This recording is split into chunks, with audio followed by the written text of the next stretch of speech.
Good morning. My name is John Childress, and I am the acting United States Attorney for the Southern District of Indiana. Yesterday, the combined efforts of federal, state, and local law enforcement made Indianapolis a safer place to live. We are safer today than we were yesterday because today there are 35 fewer guns in the hands of criminals. Today there is less fentanyl available to kill our citizens. Today there is less methamphetamine available to lengthen life-shattering addictions. Today there is less cocaine and marijuana to fuel an ongoing violent drug trade. And today people who would profit from the addictions of their fellow citizens and kill others to do so are in custody. Specifically, following the execution of 15 search warrants, 35 crime guns, 14 pounds of methamphetamine, 1.75 kilograms of fentanyl, 6 ounces of cocaine, 30 pounds of marijuana were seized as a result of Operation Curtain Call.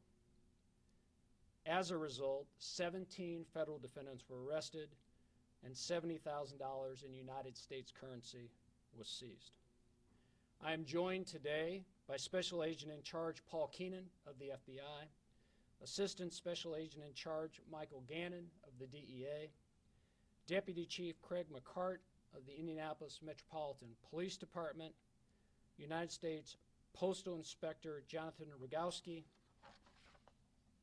and Lieutenant John Watson of the Indiana State Police. Operation Curtain Call targeted an Indianapolis drug trafficking organization led by Jason Betts. In January and February of this year, the FBI developed confidential information regarding Betts that in turn led to court-authorized wire and electronic surveillance of Betts' cell phones. Information gathered during that surveillance was in turn used to conduct additional court-authorized surveillance of cell phones used by Betts' co-conspirators. It quickly became clear that Betts received 100-pound quantities of methamphetamine and large quantities of fentanyl from sources outside Indianapolis, and in turn distributed those drugs to the Indianapolis area. Betts was aided by among others, his principal lieutenants, Montez and Richard Wells. Our office's indictment charges 19 individual defendants with drug conspiracy and related charges.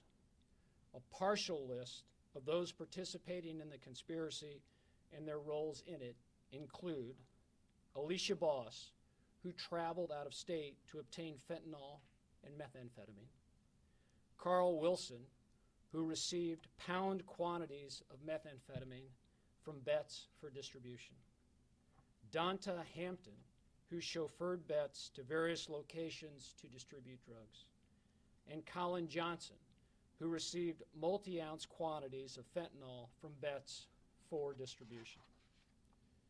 As currently charged, 17 of the defendants face imprisonment for a term of no less than 10 years and up to life if convicted.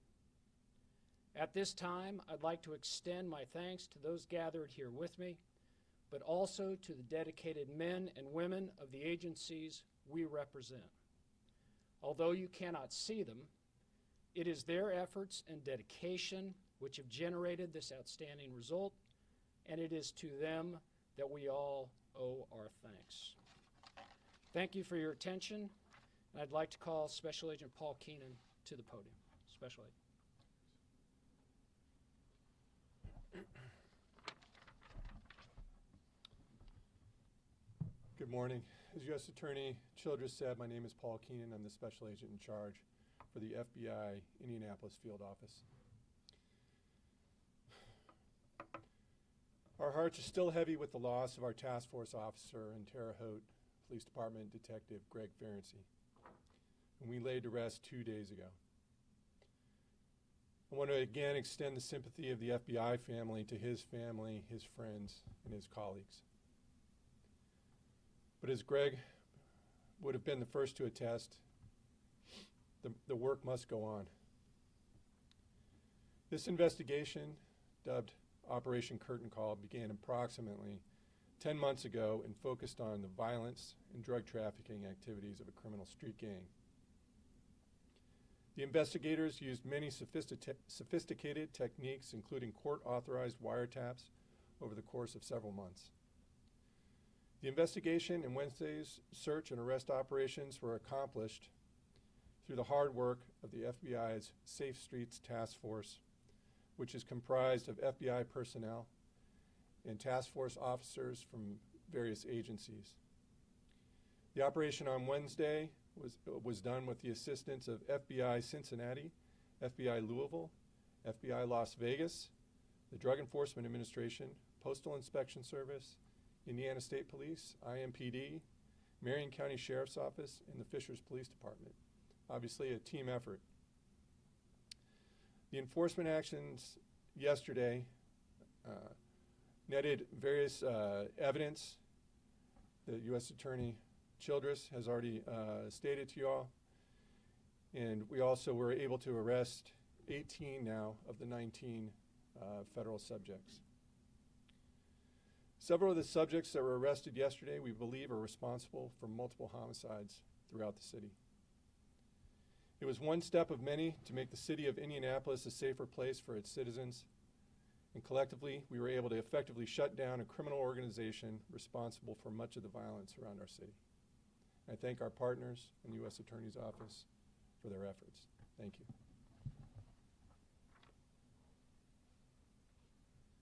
I'd next like to invite Deputy Chief Craig McCarty of IMPD to the podium.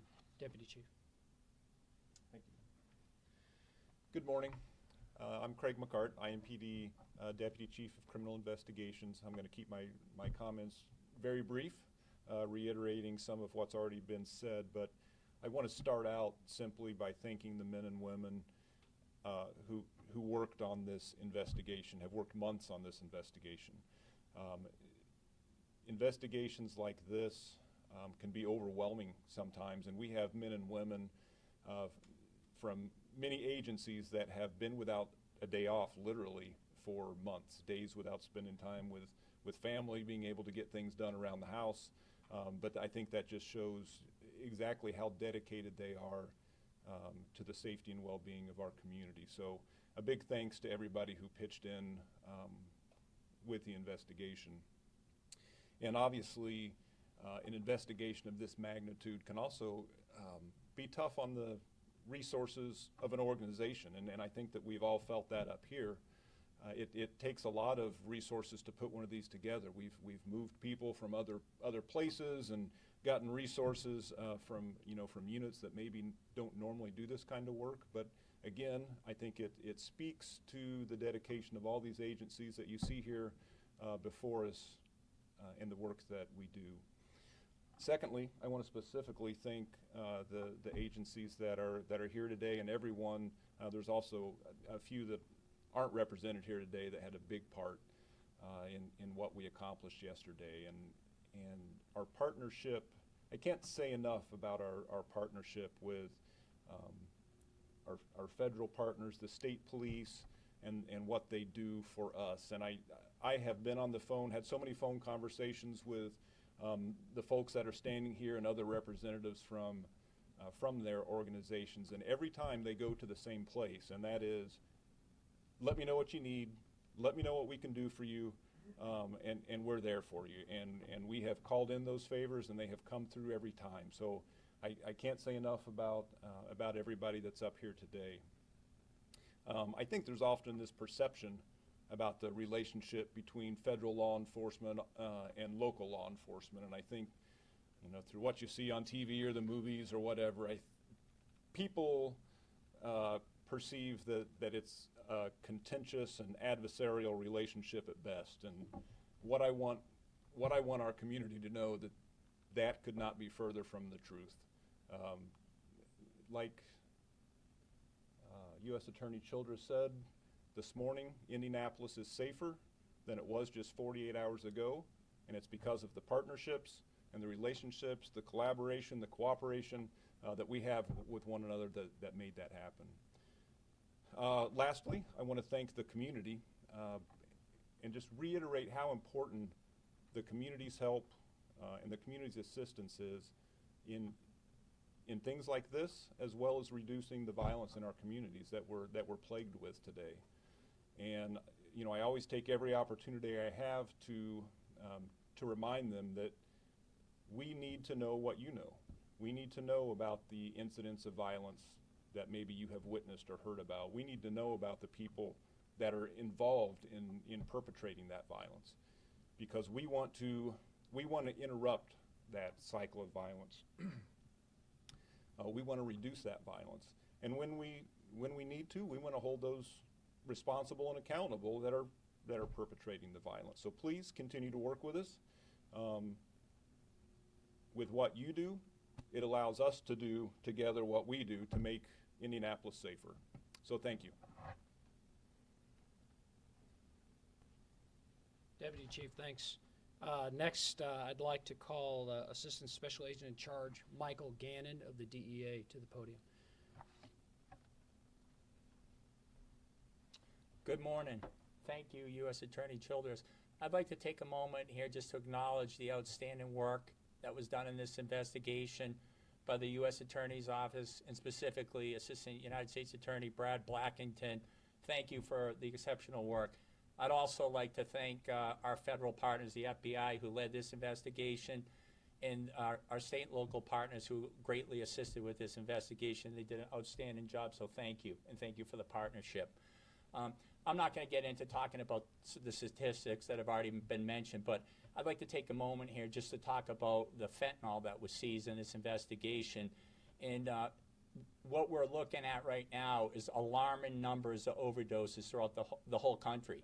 And if you look at statistics that happened for 2020 from the CDC, 92,000 people a year are dying because of a drug overdose. If you look further into those statistics, almost 68,000 people a year are dying because of an opioid overdose. If you put in perspective the fentanyl that was seized in this investigation, 1.75 kilograms, when you look at what a kilogram of fentanyl is, that's enough fatal dosage units to kill 500,000 people, a kilogram of fentanyl that was seized and taken off the streets. That would have been out on the streets in Indianapolis, so it's an outstanding job. When you think about fentanyl as well, 2 milligrams of fentanyl is a lethal dosage unit. So incredible job getting that stuff off the streets. We need people, as the Deputy Chief mentioned earlier, we need people to come forward, encourage people to stop using drugs so we can fight the abuse of drug addiction. We also are going to enjoy working investigations that have people that are violent and putting poison out on our street and holding them accountable. So the DEA will remain committed to working with our state, local, and federal partners to do that. And this is exactly what happened in this investigation. So thank you very much.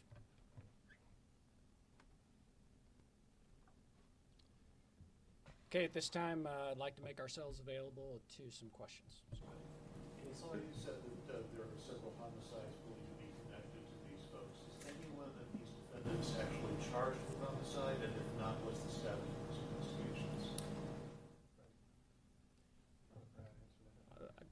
I got it. Yeah. Currently, in the federal case, there are no defendants charged with homicide offenses. That doesn't obviously exclude the real possibility of follow-on investigation from the people that are charged, and also the people who may be collaterally involved in the charged criminal conduct. Can you tell us the number of homicides that are linked to this case? Do you have that information? No, I don't. It's still a work in progress. We're working through interviews and things like that right now, but you know, we believe that there will be some charges that come out of that. Chief, just to clarify, I assume there's no state charges at this point either. Currently, that's correct, yes. 2017, you guys raided Richard Grundy. Any of these guys, suspects in this case, any way connected to the former Grundy crew, or did they just fill the void left by his absence? So I'm not going to comment at this time, for obvious reasons, about connections that may or may not come out at trial. I will say that it's not uncommon for drug trafficking organizations to have some overlap, and for a case not to completely encompass all the people that law enforcement may have information about. So it is literally an ongoing and successive effort. Chief McCarty, if you can step to the mic for us. You know, obviously, you've been around long enough to know that when these groups are taken down, there's somebody just waiting to take over their territory. What do you say to the future groups just like this that are doing this type of business in our city? Well, and unfortunately, sometimes you're right. But I think the important things about operations like this, it serves as an example of how seriously we take this kind of conduct, and it tells those out there that might be waiting in the wings to come in that we're not going to tolerate it in Indianapolis, and this is what you've got to look forward to if that's what you choose to do. And you mentioned that, you know, you want people to know at home that you need to know what they know. And that's probably one of your biggest hurdles, is getting people to talk to you because they're afraid sometimes in their own communities. How do you get that door open? You know, I think that we have, I mean, and that's very true as well. I mean, we know that sometimes the community is afraid to come forward because of potential retaliation or something like that. And the one thing that I would say is I think those instances are more rare than people think frequently, although certainly we're not naive enough to think that they don't happen. But we are willing to work with the community, and we don't need to take the statements in the middle of a crowd right there at the homicide scene. I mean, we want to give them the opportunity. We can do it away from everybody. We have victim and witness assistance funds that we can use to temporarily, safely house those who might come forward and help. And so we will do anything we can to work with the community to make it easier for them to come to us and to give us the information that they have. And the community is really starting to respond and do that, and we thank them for that because it's making a huge difference every day in the cases that we investigate. Is there any way to tell how big of a part that this ring played in the general distribution of methamphetamine in the central Indiana area? I can't offer numbers, but I can offer the real conclusion that it was significant. When you talk about 100 pounds of methamphetamine, when you talk about kilograms of fentanyl, that's a large organization. That's a large, connected, and efficient organization. And of course, I don't mean that in a complimentary fashion. I mean that in the threat that it poses to the rest of us. So this is indeed a significant step forward in addressing those dangerous large organizations. And are you able to make any ties to that connection above that and to where it's coming from and in order to get that under control? As a matter of course, we always, and say we, law enforcement, always traces, to the extent possible, the entire chain of distribution, from supply to, most of the time, to actual end-user distribution. Absolutely. You've got 18 of 19. Who's the 19th person and what message you want us to send to them so you can get them to? So I can't offer a name right now. I can't generate it off the top of my head. But the message I would offer is that turn yourself in. It'll be safer for everyone. Just to clarify real quick, it says in 19 indictments, 17 facing charges for conspiracy. Are there 2 local cases? And in addition to that, where's that 2 difference? Well, they're related in the number, you mean? Right, so there's 19 named in the indictment. I believe the actual current number is 18, as we had someone taken into custody very recently.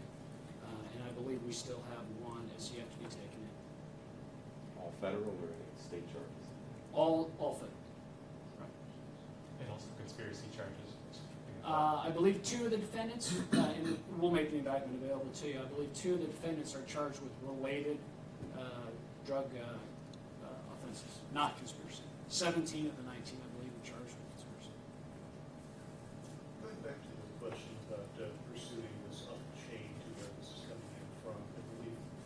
out-of-state FBI officers were mentioned.